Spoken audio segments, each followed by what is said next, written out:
Hello guys, I'm glad to see you. Today I'm gonna show you how to fix blurred text after using CSS transform scale.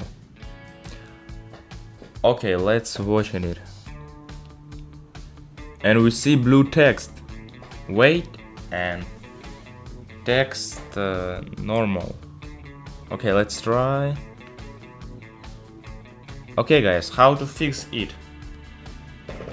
It is very easy. Open your code redactor. It's Visual Studio. We can see transform scale and add back face visibility hidden. Okay, let's watch again.